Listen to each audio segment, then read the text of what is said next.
because we live in California, we're blessed to have such a merging of different modalities here. And so we get a really broad spectrum of what we consider to be energy medicine. I went to a conference a couple of years ago in Chicago. Primarily, it was focused on mechanical devices, which I didn't quite get when I was reading the literature. And when I went there, I was the only energetic healer in the whole place. The other people were all focused on Tesla and different machines that generate energy, and they had created some of these devices. They were also very interested in supplements, which is definitely another form of energy medicine. They were interested in a whole range of things that I frankly had no knowledge of prior to going to this conference. But what I learned was very important, and that was that until we start to see energy fields, which is coming, by the way, the normal state, in my mind, of humanity is one where we have extra sense perception. We use it all the time, we just don't acknowledge it.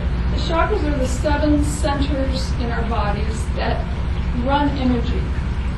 And this is primarily the system that I've learned and worked with, and this is what I support people in when they come to see me. The focus of energetic medicine is to rebalance the system.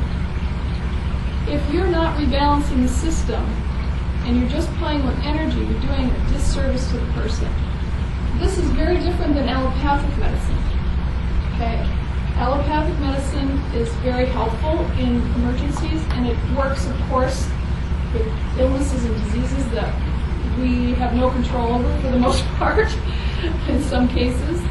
And it can be effective, but it focuses on medicating, throwing the system out of balance, remedicating to throw it back into balance, and then medicating again to get some kind of equilibrium. This is very much how a lot of allopathic medicine works. Now, my father's 94, and he would say, he's an MD, and he would say the exact same thing, that it isn't about balance, it's about attacking the disease. In energetic medicine, what we recognize is that this, whatever the illness is, say this is someone's energy field, their little flecks or dark spots in the energy field, they're there for a reason, okay? There's some kind of message there, not just physical message, but there could be an emotional component of it. There could be a mental belief system component of it. There could be a spiritual message in it. It may be part of our life lessons. This is how energy medicine thinks of disease. This is very, very different than allopathic medicine. I feel that vibrational medicine, energetic medicine, is really the way we're moving. And again, my dad would agree with me on this one. He actually wrote it to me in a note recently. You're on the right track. I really think you're going in the right direction for the whole culture. Why? Because we have to get deeper in disease. We can't just see disease as something that happens to us in a victim-perpetrator modality.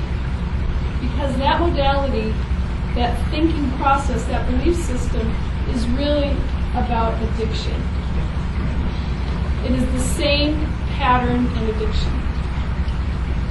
I used to work in the Santa Cruz County jail system.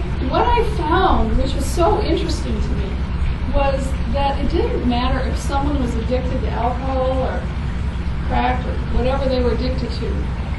Addiction was addiction, whether it's prescription medication, whether it's sexual addiction. It didn't matter what the form was, really. The pattern of addiction went deeper than that. The pattern of addiction is all about the victim perpetrator. Or another way to say that is to say it was all about the pattern that we have embedded in our culture of king versus serfs or slaves. Victim perpetrators rampant in our society. And I think that eventually it's going to have to be dissolved. Okay, it's going to have to be dissolved. I know that I work on it actively in my own system to release it, to let go of that dynamic. We are moving into a time which is really exciting, and this is really supportive of energy medicine. We're moving into a time where we will be releasing all duality on this level, on this plane. It's already happening with people. As you become more love, more understanding that you are part of the divine, you are divine, you stand in love, as love. And as you stand in love as love, you become more energetically viable. You use all the energy that you have tied up in all these ego strategies to become that which you truly are in the first place. What happens with disease is when we bury an issue or a belief system deep in our bodies, and it comes up and erupts in disease or disorder, whether it's our back is out, or we develop cancer, we develop lymphatic problems, or whatever, they're all related to our chakra system. All of those different diseases, major organs throughout the system. And so we can trace it to almost always to an emotional, mental, or spiritual issue that we need to look at and bring into the light of consciousness.